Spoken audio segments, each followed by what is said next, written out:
Alright, so you want to win a game of Fortnite solos, but turns out you're not ninja, so it's a little difficult. Well, I'm here to tell you how you can win without being godlike at killing people. It starts out by picking a location that's not named, number one, and number two is kind of far away, usually towards the edge of the map, okay? Location for landing is one of the most important things you can do if you're trying to do a conservative win, okay? Yes, it's fun to drop Tilted, drop Retail, drop Pleasant Park, okay, and try to rack up kills. And that's how you get better. If you want to get better at killing people, you need to do that. You need to just drop there, drop there, drop there, and get better at killing.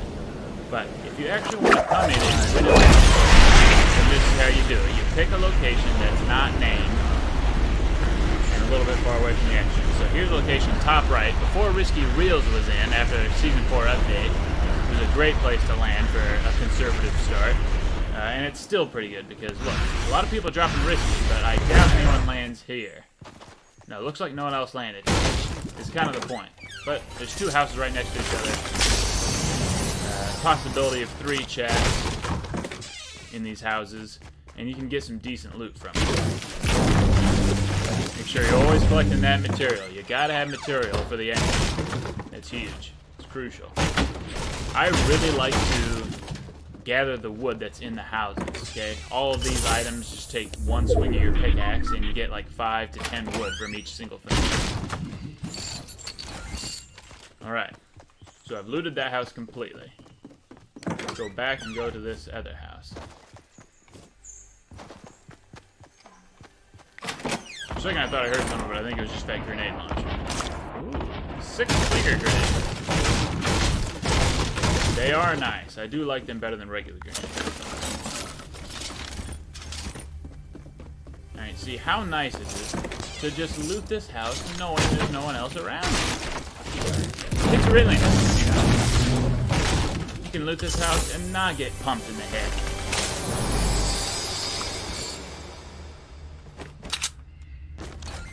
Well, I don't need both of these. I can tell you that. I have no close range and no shields. Unfortunately, this has been a bad couple of houses for loot. Usually it's better than this, so I apologize for that. Not the best example of a good starting loot spot away from the named location. But look, I'm in the circle. That's really nice. The thing with starting near the edge of the map is, of course, you might have to run a ways after you loot it, but look, sometimes that strategy is actually much better than starting somewhere central, because running into the storm, that means you're always on the edge, and no one's going to be behind you. That's usually pretty good policy when you're trying to have a conservative win. You know, make sure there can't really be anyone behind you. Or at least have a direction blocked off by something. Either the edge of the map or the storm, something like that. Shields, finally, that's good. Unfortunately, we have to drop something. And do I want that LMG? I don't think so. I've got grenades for that. I need those bandages, though. So unfortunately, that's just what I'm going to have to do. In solos, you only need one close range, okay? Some people like to rock the pump and then like a tactical shotgun, or the pump and then a SMG, pump and then a heavy shotgun. Yeah, that will allow you to dominate at close range, but in solos, when most of your engagements, especially if you're doing a conservative game, is just one-on-one, you don't need those options. Check that out. Blue tactical, that's perfect. That is perfect for having one close range. And a med kit, excellent. I had 15 bandages, but look, I always just take one med kit over any amount of bandages because it can get you to full health. Man, and this place didn't have a chest. Usually there's a chest here. Let's see, since we're in the circle, we can go ahead and loot this whole area and not worry about it. If I wasn't in, I would have gone from where I landed at those houses into Risky Reels and cleaned up people there, okay, and probably would have gotten to an engagement or two, but since we're in the circle, there's no need, okay? If you're trying to win the game, this is survival. Doesn't matter how many kills you have, alright? Despite how nice it might look, and yeah, I'll probably get shit for this, okay? But it's a survival game. You try to be the last one standing. You don't need to kill anyone. In fact, it could be a passive. You just build your way to victory. So like I've been saying, material is of the utmost importance. You've got to be able to build fast. Especially in the end game where you need to have protection. Now there's some chests here, which I like. At least two. Good. Give me that better assault rifle.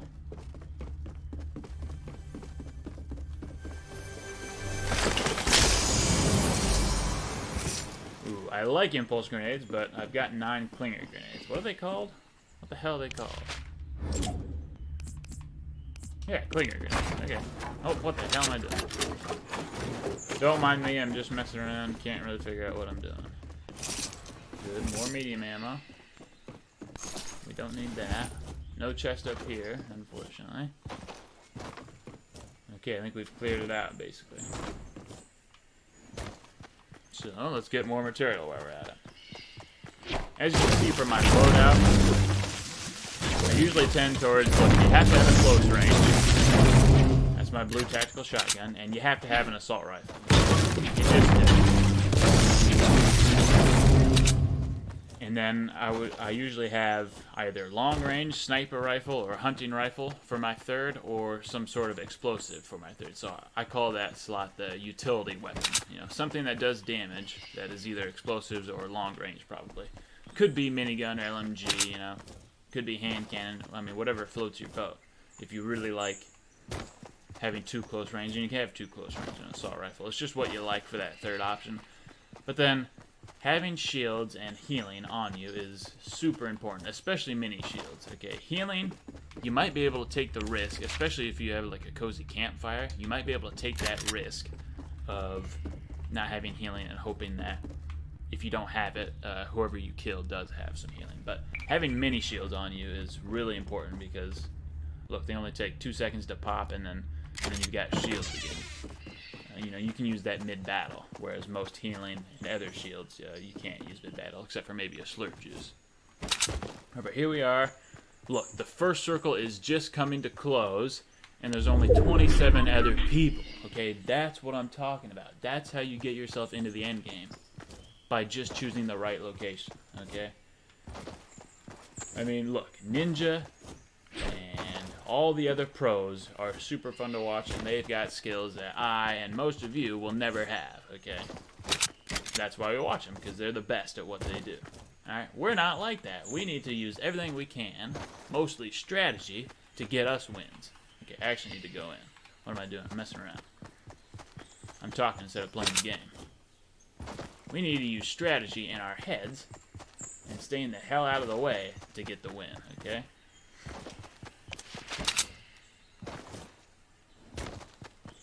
So, on the second circle, usually when you have to move in, I like to stay on like the outermost side. So as you can see, I'm going south here before I go in towards the circle, so that I'm kind of on this side of the circle. So that when I come in, you know, a lot of people will be coming from north. Most people will be coming from this area, the Dusty Divot tilted area, the southern area. But I'll be coming on like the northeast side, where probably the least amount of people will be from. So, landing location is a huge importance, and then positioning yourself continually throughout the game is also of great importance. And having decent materials, of course, also. I have a decent amount, but I honestly could use more. Ooh, I'll take that slurp right now to get 25 more shield.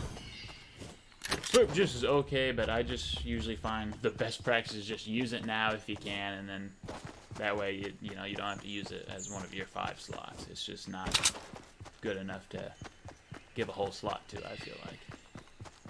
Alright.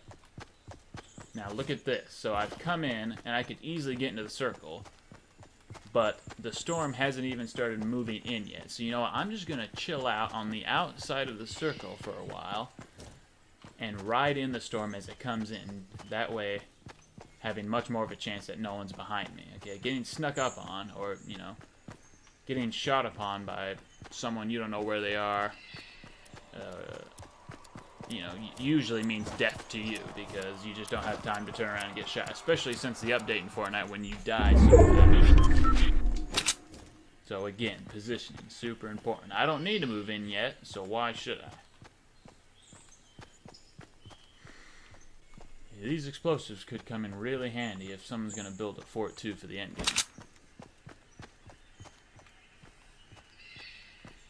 Alright, start moving, and this one does come in decently fast compared to the rest of the storms. I have a good amount of wood and enough amount of stone. I could use more. Let's maybe get some. I definitely think stone is the best. Metal takes too long. Wood's just not strong enough, but brick, fittingly enough, being the middle material, is a perfect balance between the two. Built there. I bet you that's old. Let's switch to brick while we can, safely.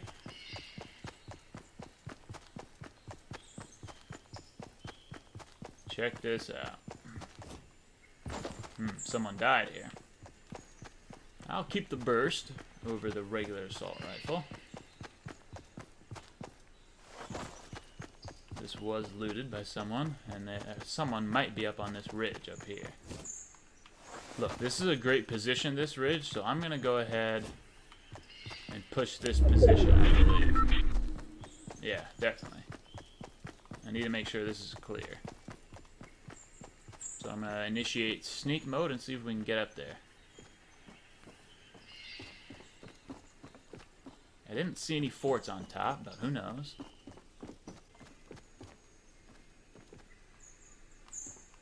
I sure don't see anything. Looks like whoever came up here is gone. Unless they're in a bush. Which could easily be the case. Maybe they built down, too. Alright, here we are at a pretty good position. And you know what? This is clearly a conservative gameplay. And it's going to be a little boring. I apologize. People will say it's super boring. That's not how you play. That's not how you have fun. But I like to win, damn it.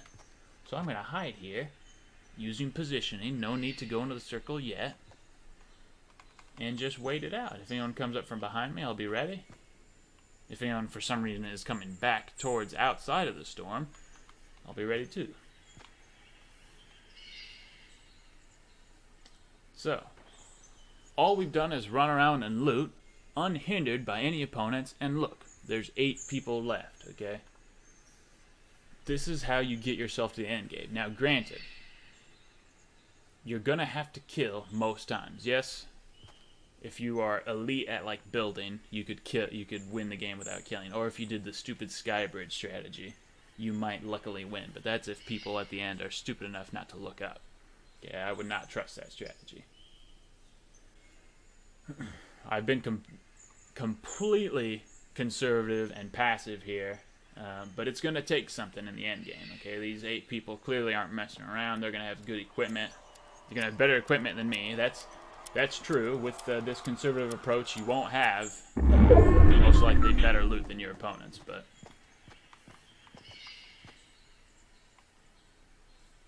look, to get good at winning games in the end, you just have to get there, okay? This conservative approach will get you to the end game, okay? And then it just takes time to practice and get good at finishing out games and winning. Alright, now the storm's coming in, so I'm going to go ahead and start moving in.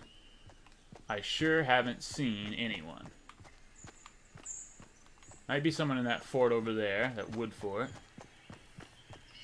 As you can see, this storm is coming in pretty slow, so there's no need to sprint in. I haven't seen anyone.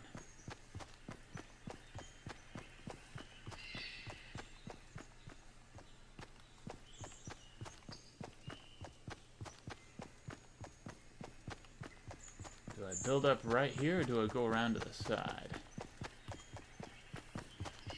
go around here. There's 5 others. Could easily be someone in that.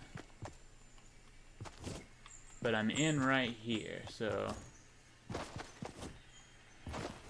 Okay, I'm clearly on top of the mountain, so I'm jumping around now so that I can't easily get sniped, okay?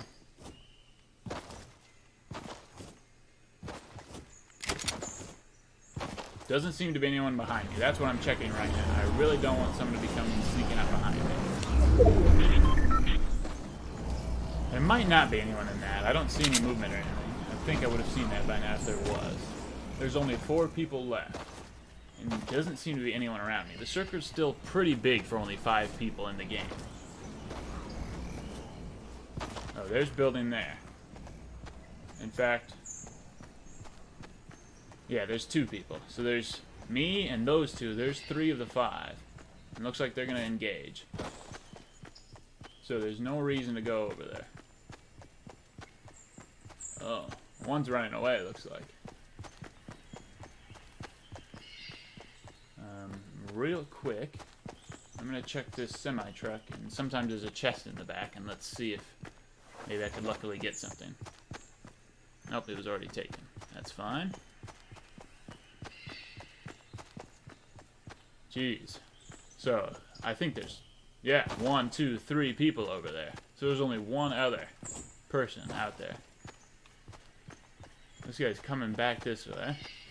Interesting. That one's following him. The stuff is definitely going down over there, and I'm just fine waiting it out. All three in that area just launch padded down there, and they're getting into a battle. One's dead. I assume another will die shortly.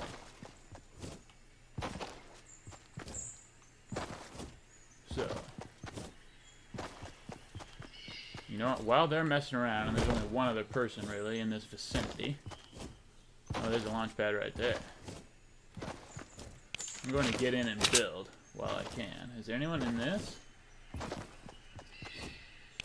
I don't know. I'm building.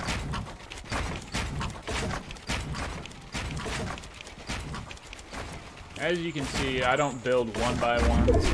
I build usually these 1 by 2s. This gives you a little bit more breathing room. I'll go ahead and make it 1 story higher. I usually make it 3 stories high. Alright, that's definitely high enough. Alright, there's someone. Let's see, at this point, look, there's only 2 people left, so me, that guy, and there's someone else. I'm going to place these traps just in case that person launch pads to me or something. The person is definitely coming my way. They've got all the confidence in the world. I just don't want to get attacked from behind or anything. Looks like we're okay, so I can focus on this guy. Oh! There's someone behind that. Oh no, that was my grenade. Okay.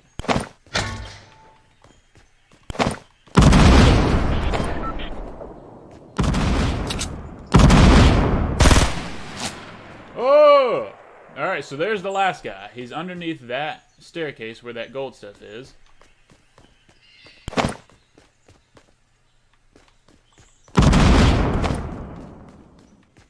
I'm blowing up his structure. That guy really wants to kill me.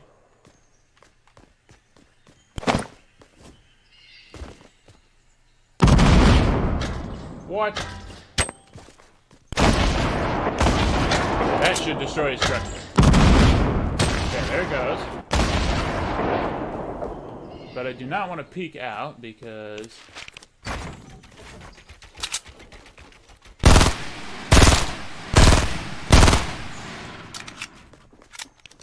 Alright, so he's clearly trying to get above me. So I'm just pushing for it. Boom, got him. Got a launch pad. Oh, he's behind, he's behind, he's behind me! He launch padded.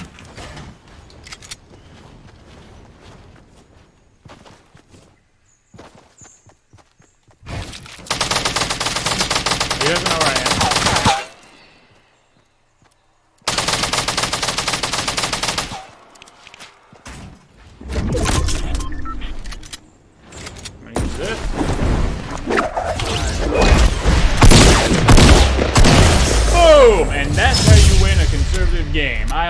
2 kills, okay? But you play it smart, you play it easy, alright? You don't push when you don't need to, but you definitely react when someone's coming towards you, okay? High ground is obviously important.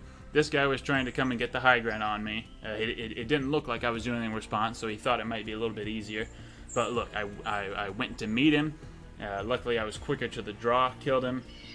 That guy had to make a play. He probably used that launch pad there to come and get behind while we were battling. He saw that. That was good play on his part to come in and clean up, you know, while I was probably damaged or something. But luckily, I actually didn't get damaged from the first engagement, so I was able to react quick enough, thankfully, get around, retreat. I definitely had to retreat. I was lucky he didn't have sights on me easily enough to shoot me as I was running behind. And I picked up that launch pad. Launch pads are very nice, as you can tell. I was able to... He got behind me, and then I got behind him again and got him while he was unaware. So that is how you win if you're not Ninja, okay? I've gotten, I don't know, 10, 15 kills a couple of times, okay? I can get kills if you see my other videos, okay? But look, this is a survival game, and that's how you win if you're not the Ninja types, if you're not going to be a pro at Fortnite, alright? That's how you do it right there. Thanks for watching. If you enjoy the content, please like and subscribe. Kingpin out.